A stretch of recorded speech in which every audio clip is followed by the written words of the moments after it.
+2 അനുവദിക്കാൻ UDF നേതാക്കൾ കോഴ ചോദിക്കുന്നുവെന്ന വിവരം ലഭിച്ചതിനെ തുടർന്നാണ് ഇക്കാര്യം അന്വേഷിച്ച് ഞങ്ങൾ ചില സ്കൂൾ മാനേജർമാരെ സമീപിച്ചത്. മുസ്ലിം ലീഗ് സംസ്ഥാന സെക്രട്ടറി, ജില്ലാ പ്രസിഡന്റ്, ജില്ലാ ജനറൽ സെക്രട്ടറി എന്നിവരുൾപ്പെടുന്ന മൂവർ സംഘമാണ് വിലപേശൽ നടത്തിയതെന്നാണ് ഞങ്ങൾക്ക് ലഭിച്ച വിവരം. അതേസമയം കോഴക്കാര്യം സ്ഥിരീകരിച്ച മാനേജർമാർ ആരും ക്യാമറയെ അഭിമുഖീകരിക്കാൻ തയ്യാറായില്ല. കോഴിക്കോട് ജില്ലയിൽ അപേക്ഷ നൽകിയവയിൽ എലത്തൂർ CMC സ്കൂളിനൊഴികെ ഇത്തവണ +2 അനുവദിക്കപ്പെടുമെന്നാണ് തങ്ങളുടെ പ്രതീക്ഷയെന്ന് ഒരു മാനേജർ പറഞ്ഞു. ഇതിന്റെ കാരണം തേടിയപ്പോൾ ജില്ലാ ലീഗ് നേതൃത്വത്തിന് താൽപര്യമില്ലാത്തതുകൊണ്ടാണെന്നായിരുന്നു മറുപടി. പിന്നെ കോഴയുടെ സ്ഥിരീകരണത്തിനായി നേരെ CMC സ്കൂൾ മാനേജറുടെ അടുത്തേക്ക്. കോഴ ആവശ്യപ്പെട്ട വിവരം CMC സ്കൂൾ മാനേജർ രാജൻ സ്ഥിരീകരിച്ചു. ഇത് തുറന്നു പറഞ്ഞാൽ +2 നഷ്ടപ്പെടുമോ എന്ന സംശയവും പ്രകടിപ്പിച്ചു. രാജൻ അറിയാതെയാണ് അദ്ദേഹവുമായുള്ള സംഭാഷണം ഞങ്ങൾ പകർത്തിയത്.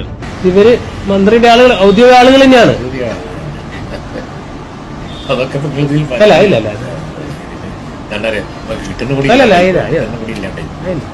രണ്ട് അധ്യാപക തസ്തികകൾ വേണമെന്നാണ് ലീഗ് നേതാക്കളായ ഇടനിലക്കാർ പറഞ്ഞത്. ഇവരോടൊപ്പം മലപ്പുറത്ത് പോയി മുസ്ലിം ലീഗ് ജനറൽ സെക്രട്ടറിയെ കണ്ടു. ഔദ്യോഗികമായിട്ടുള്ള ആൾക്കാർ തന്നെയാണ്. കുട്ടി എന്നെ ആൾക്കാരെടുത്ത് പോയി. എവിടെ പോകുന്നത്? തങ്ങളെ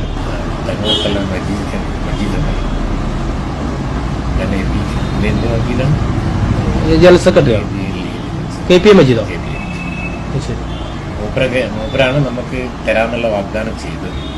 ഇതിനു പുറമെ ലീഗിന്റെ പ്രാദേശിക നേതാക്കളും പണം ആവശ്യപ്പെട്ടു. പ്രാദേശിക നേതൃത്വത്തിന് പൈസ ഞാൻ പറഞ്ഞില്ലേ, ഓഫീസ് പൊളിച്ചുണ്ടാക്കണമെങ്കിൽ 4 ലക്ഷം രൂപ വേണം.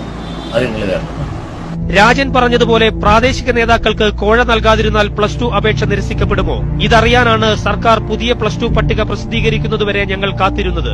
പട്ടിക വന്നപ്പോൾ എല്ലാ സൌകര്യങ്ങളും ഒരുക്കി +2വിനായി കാത്തിരുന്ന CMC സ്കൂൾ പുറത്ത്. പ്രാദേശിക നേതാക്കളുടെ എതിർപ്പ് തന്നെ വിജയിച്ചു. മലബാറിലെ +2 ഉപരിപഠന സൌകര്യത്തിനായുള്ള പൊതുസമൂഹത്തിന്റെ മുറവിളി വിദ്യാഭ്യാസ മന്ത്രിയുടെ പാർട്ടിയുടെ നേതാക്കൾ നന്നായി ചൂഷണം ചെയ്തുവെന്നാണ് ഈ മാനേജറുടെ വെളിപ്പെടുത്തൽ വ്യക്തമാക്കുന്നത്. കോഴിക്കോട് നിന്നും ക്യാമറാമാൻ സഞ്ജു പട്ടമലിനൊപ്പം ജയേഷ് രാഘവൻ, മീഡിയ 1.